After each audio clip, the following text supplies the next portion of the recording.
Hey everyone, in this video, I will show you how to change from quick chat to free chat in Among Us. First, log into your account using your correct credentials. Once you are on the main dashboard, look at the menu on the left side and select play.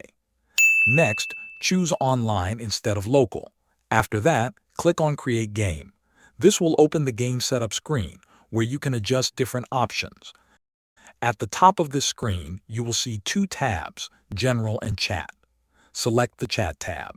Here, under Chat Type, you will notice that Quick Chat is turned on by default. Click on it and switch it to Free Chat. If you want, you can also select your preferred language in this section. Once you are done, return to the setup page and make any other changes you like. Now your game will launch with Free Chat enabled. You can type freely in the chat instead of being limited to preset responses. That is how you switch from Quick Chat to Free Chat in Among Us. Thanks for watching.